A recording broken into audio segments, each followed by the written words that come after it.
오늘 저는 주신 말씀 가지고 유혹을 이기는 것이 성도의 진면모입니다 라고 하는 제목을 가지고 하나님 말씀을 증거하겠습니다. 우리가 사는 지구촌에는 눈에 보이는 전쟁들이 참 많이 있습니다. 대표적으로 지금도 나라와 나라끼리 국경을 맞대고 전쟁을 하는 나라도 있습니다. 앞으로 어떻게 될지 귀추가 주목되고 있습니다.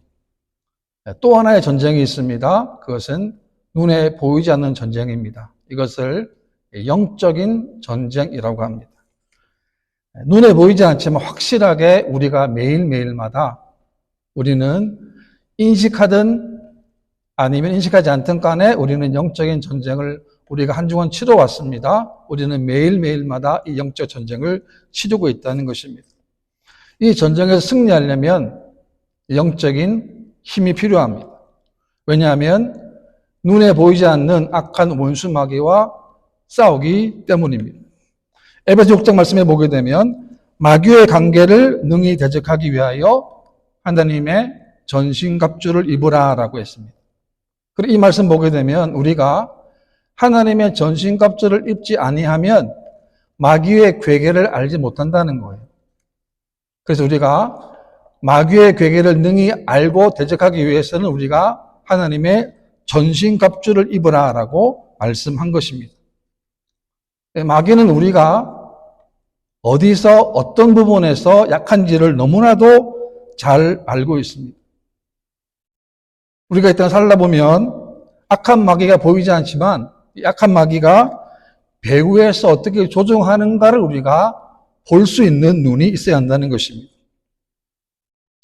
에덴 동산에서 하와를 유혹했던 악한 사단을 보십시오. 그리고 예수님께서 공생을 시작하려고 할 때에 악한 원수 마귀가 예수님께 찾아가서 유혹했던 그 장면을 보게 되면 우리가 마귀의 전략을 알 수 있습니다. 악한 원수 마귀는 하나님의 말씀으로 유혹하는 것입니다. 예수님은 3번에 걸친 마귀의 유혹을 하나님의 말씀으로 이기셨습니다. 그런데 에덴 동산의 하와는 하나님 말씀을 제대로 알지 못했기 때문에 그만 뱀의 유혹에 넘어가고 말았습니다. 창세기 3장에 보게 되면 이렇게 유혹합니다. 뱀이 하와에게 하나님이 참으로 동산 나무의 모든 나무의 열매를 먹지 말라 하시더냐라고 질문을 해요. 그때 하와는 어떻게 대답합니까? 하나님 말씀에 너희는 먹지도 말고 만지지도 말라라고 합니다. 이 말씀은 하와가 하나님 말씀을 정확히 알지 못했다는 것을 보여주고 있습니다. 그리고 너희가 죽을까 하노라라고 답을 한 거예요. 이 하와의 답을 보게 되면 하와에게는 확신이 없었어요. 하나님 말씀에 대한 확신이 없었기 때문에 그만 뱀의 유혹에 넘어가고 말았습니다. 우리가 하나님 믿는 것도 마찬가지 아니겠습니까? 확신이 있어야 합니다. 어떤 확신입니까? 하나님은 분명히 지금도 살아계십니다. 그 하나님이 우리를 하나님의 거룩한 자녀로 삼아 주셨습니다. 지금까지 우리 시간과 세월 동안에 하나님이 우리를 보호해 주셨기 때문에 우리가 지금까지 존재할 수 있었던 것입니다. 이런 믿음 확신이 필요한 것입니다. 마귀가 지금도 얼마나 열심히 일을 합니까? 그래서 성도들 하여금 기도하지 못하게 만들고 예배드리지 못하게 만들고 말씀 듣지 못하게 만드는 거예요. 하나님 말씀 제대로 순복하고 청종하지 못하도록 배후에서 유혹하고 있다는 거예요. 네, 그래서 우리는 하나님 날마다 영적으로 깨어 있어야 합니다. 왜? 이 악한 원수 마귀는 지금도 여전히 성도들을 노리고 있기 때문에 그렇습니다. 오늘 본문에 보게 되면 요셉에게도 유혹이 찾아왔습니다. 어떤 문제냐면 성적인 문제로 유혹이 찾아왔습니다. 다른 명예나 다른 권력이 아니고 20대 청년으로 가장 약한 부분을 찌르는 유혹이 찾아온 것입니다. 여러분 20세기에 영국의 설교자였던 여러분 마틴 로이드 존스 목사님을 한 번쯤은 들어보셨을 것입니다. 그 목사님 원래는 영국 왕실의 의사였어요. 의사였다가 하나님 부름을 받고 설교자가 됐습니다. 그래서 웨스트민스터 교회에서 설교를 했습니다. 그 설교는 논리적이었습니다. 그래서 수많은 시민들에게 감동을 주는 그런 설교였습니다. 그러니까 교회가 인산인해를 다 이룬 겁니다. 수많은 사람 찾아왔습니다. 그러니까 어떤 일이 벌어지냐면 설교를 하면 그 다음 날에 영국의 주요 일간지에서 이 목사님의 설교가 기록돼서 나올 정도로 그렇게 인정받는 그런 모습의 목사님이 됐습니다. 그런데 보니까 뭘 느꼈냐면 목사님이 사람들이 꽉 차고 있고 자기 설교가 지금 내일이면은 요즘 지금 방송을 나가니까요. 자기도 모르게 자기 마음속에 교만한 마음이 내가 지금 점점 교만해지고 있구나 사실을 목사님이 깨달은 거예요. 그리고는 하나님께 엎드렸습니다. 바짝 엎드렸습니다. 하나님 나를 불쌍히 해달라고 기도하고 엎드리고 고백했어요. 뿐만이 아니었습니다. 이 목사님은 그동안에 청교도 설교자들의 설교집을 계속 보았습니다. 왜 보았냐면 목사님의 삶을 성찰하기 위해서 청교도 이전에 청교도 목사님들 설교를 계속 보면서 그 설교를 통해서 설교집을 통해서 자기를 보고 그리고 하나님께 내 모든 교만한 마음을 하나님께 고백하고 하나님께 회개하는 시간을 가졌다라고 하는 것입니다. 요셉 보십시오. 10년 동안에 이제 가진 총무가 되었습니다. 건장한 이제 20대 중반에 건장한 청년이 되었습니다. 용모도 준수했습니다. 이제 보디발 집에서 입지가 든든해지지 않겠습니까? 왜? 10년 동안에 무탈 했으니까요. 가진 총무한 데부터 그 집안에 보디발 집에 얼마나 축복을 주셨습니까? 그러니까 계속 그런 축복을 보디발도 알 것이고 그 집안도 알 것이고 모든 노예들도 다 알 거 아닙니까? 그런 세월을 가져왔는데 지금 요셉에게 유혹이 찾아온 것입니다. 저는 두 가지로 교훈을 얻고자 합니다. 첫 번째는 유혹은 가까운 사람으로부터 온다는 것입니다. 실제로 보게 되면 그 후에 그 주인의 아내가 요셉에게 눈짓하다가 동침하기를 청하니라고 했습니다. 눈짓한다는 말은 자신의 눈을 들어 올린다는 뜻인데 이 보디발의 아내가 요셉을 자꾸만 이상한 시선을 가지고 찾아오는 것을 의미하는 것이죠. 그러니까 야릇한 눈길을 주었다는 것입니다. 참으로 무서운 유혹이 아닐 수 없습니다. 그것은 최고의 권력자의 아내로부터 오는 유혹이기 때문에 그렇습니다. 그 남편은 누굽니까? 바로 이 친위대장입니다.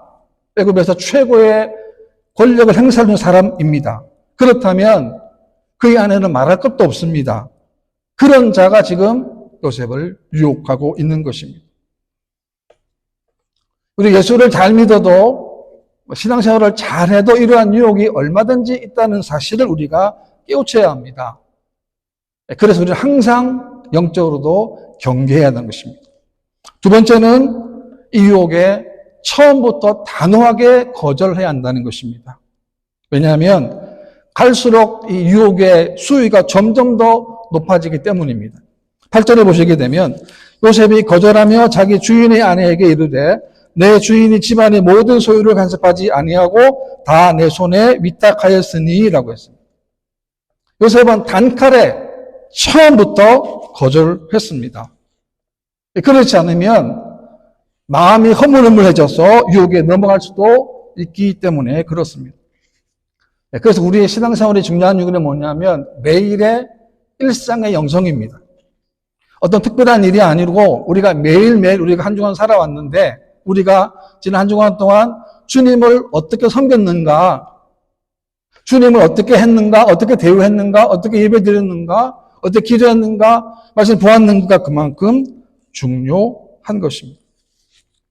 왜냐하면 그 누구도 나를 유혹할 자가 우리가 알지 못하기 때문에 그렇습니다.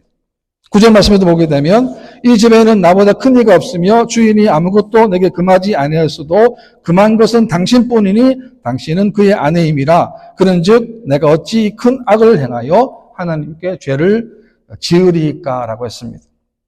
요셉의 답변을 보십시오. 지금 당신의 남편인 보디발이 나에게 이렇게 후적을 해 주었는데 어떻게 내가 죄를 짓겠느냐라고 얘기한 거예요. 그래 이 요셉은 이 죄를 하나님께 죄를 지으리까라고 했습니다. 무슨 말입니까? 요셉은 언제나 하나님 앞에 살았음을 보여주는 겁니다. 복 있는 사람은 누구인가? 복 있는 사람은 하나님을 항상 생각하는 사람이고 하나님을 바라보는 사람이고 말씀을 통하여 하나님의 뜻에 심혈을 기우는 사람이 복 있는 사람이에요. 소돔과 고모라를 보게 되면 그 땅은 정말 하나님께 축복받은 땅 아닙니까? 그 땅이 에덴의 땅처럼 여호와의 동산 같다고 했습니다. 그런데 그 땅에서 사는 사람들의 모습 보게 되면 너무나도 악했어요. 너무나 사악했습니다. 불경건했습니다. 음탕하고 음란했습니다. 그들은 사악한 죄를 저질렀습니다. 창세기 19장에 보게 되면 천사가 소돔에 있는 롯의 방문하게 되는데 그때 이 소돔 사람들은 어떻게 했냐면 그 사람을 지금 내어달라는 거예요. 그 이유가 뭐냐면 남색하기 위해서 동성애하기 위해서 그 사람을 내어달라는 거예요. 하나님께서는 이렇게 악한 소돔과 고모라를 유황과 불을 비처럼 내리셔서 그 땅을 다 멸하셨습니다. 그 이유는 그 땅에 정말 믿음의 의인 10사람이 없었기 때문입니다. 다시 말하면 이 말은 뭘 말하냐면 하나님 앞에 경건하게 사는 사람이 10사람이 없었기 때문에 그렇습니다. 우리가 그렇습니다. 또 베드로서 2장 말씀에 오게 되면 주께서 경건한 자는 시험에서 건지실 줄 아시고 라고 했습니다. 하나님이 경건한 자는 시험에서 건져주십니다. 그런데 하나님은 경건한 자만 건져주시는 게 아닙니다. 그와 함께 있는 사람도 하나님이 건져주시는 거예요. 만약 그 땅에 그 지역에 의인 10사람이 있었다고 한다면 그 성은 망하지 않았습니다. 그런데 10사람이 없었기 때문에 하나님 찾는 사람이 없었기 때문에 그 땅이 망하고 만 것입니다. 미국의 유명한 정치가이며 학자인 다니엘 웹스터라는 사람이 있는데 이분이 국무장관이 있을 때에 한 번은 저명한 분들과 식사를 하고 대화를 나누다 어떤 분이 이렇게 질문을 했습니다. 당신은 지금까지 살아오면서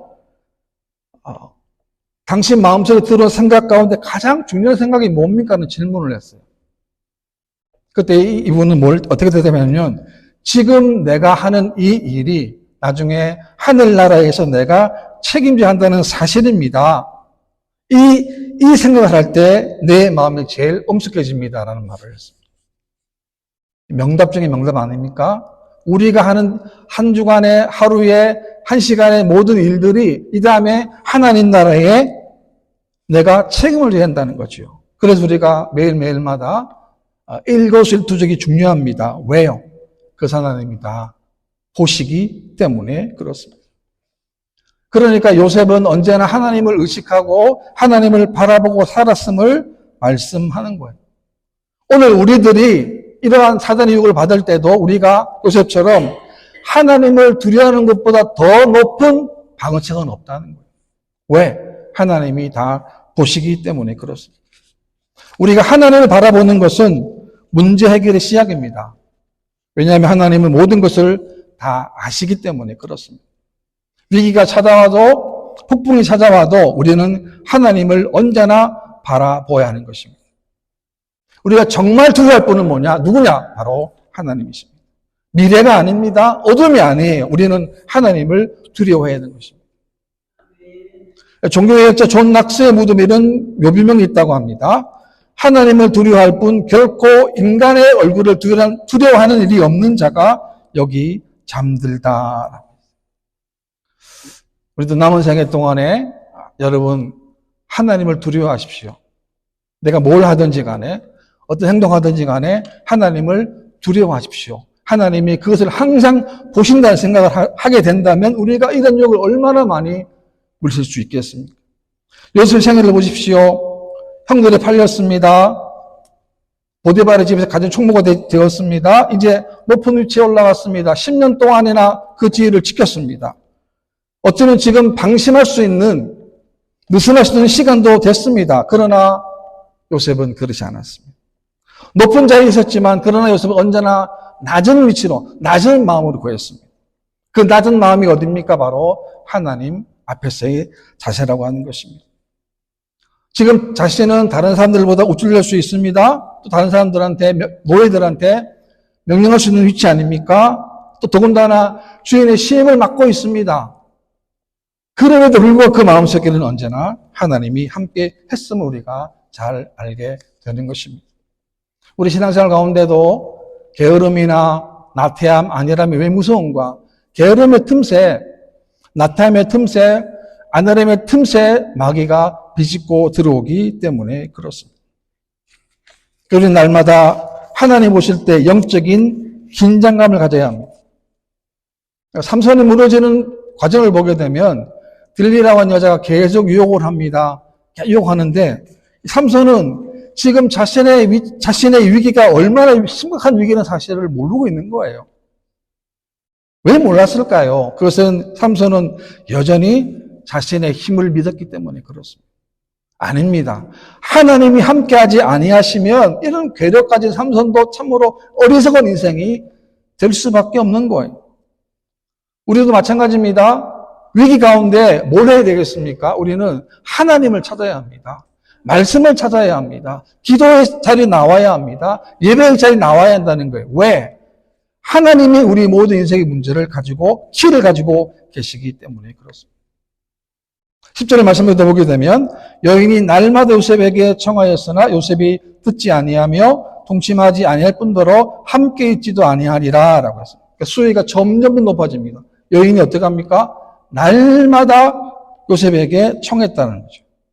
이 청했다로 하는 이 단어 히브리를 보게 되면 말하다 또는 명령하다는 뜻입니다. 그러니까 보디발의 아내는 자신의 신분상의 지위를 이용하여 끊임없이 요셉을 유혹한 겁니다.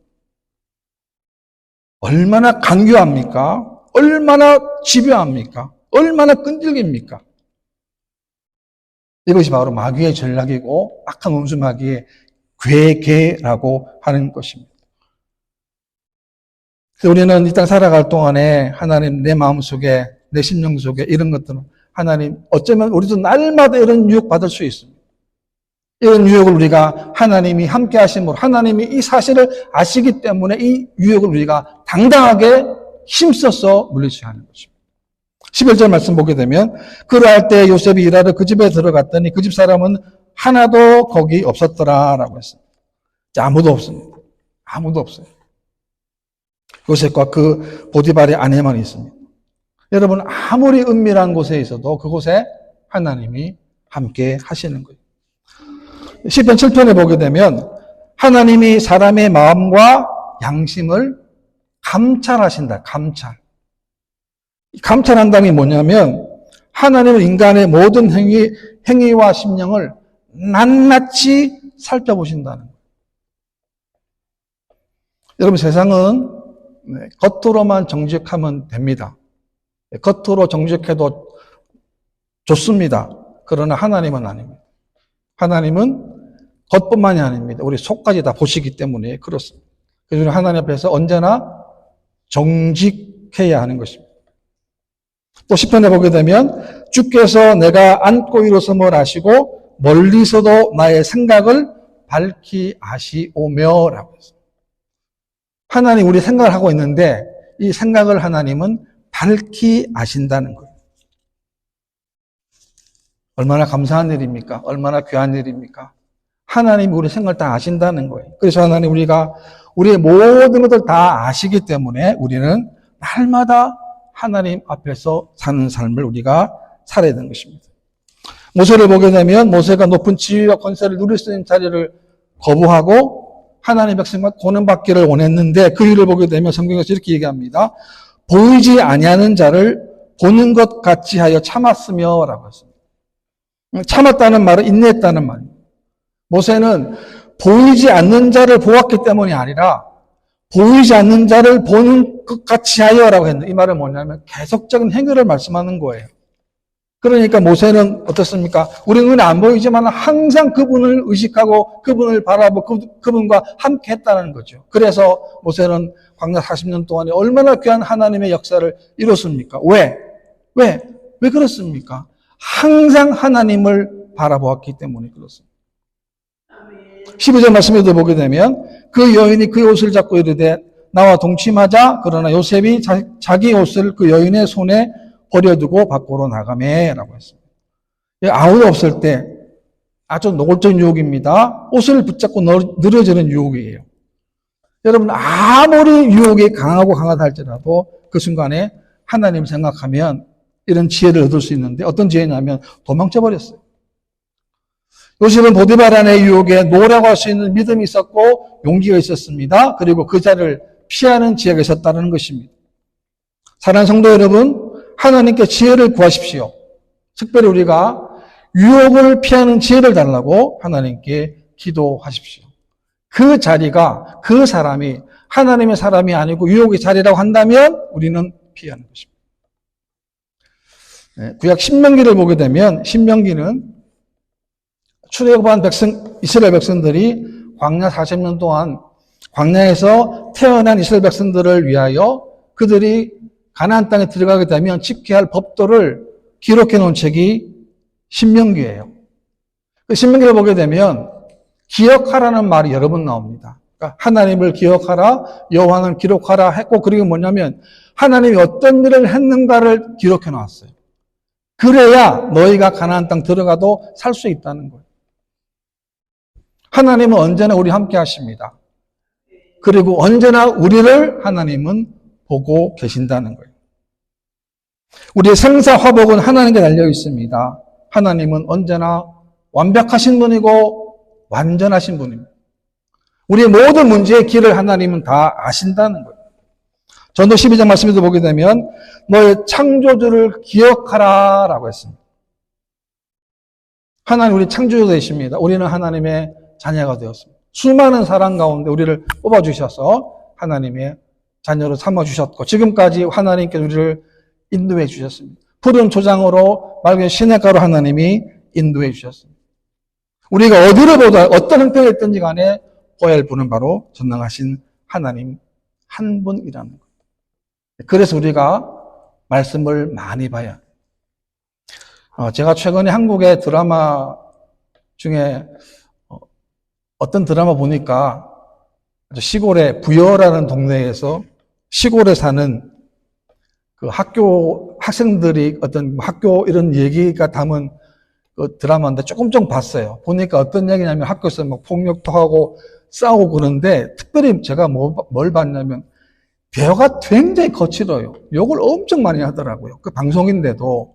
그 제가 그걸 보니까 제가 갑자기 뭔가 하나 큰 실수를 했어요. 그런데 뭐냐면 제 입술에서 거친 말이 나온 거예요. 거친 말이 왜?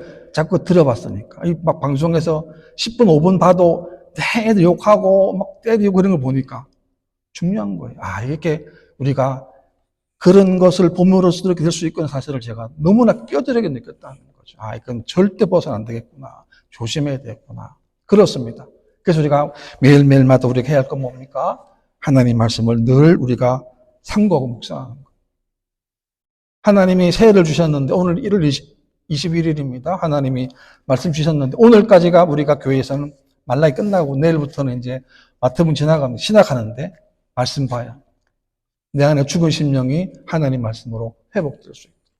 그 말씀이 나를 살릴 것입니다. 그 말씀이 하나님의 살아계심을 내가 깨우치는 말씀이 될 것입니다.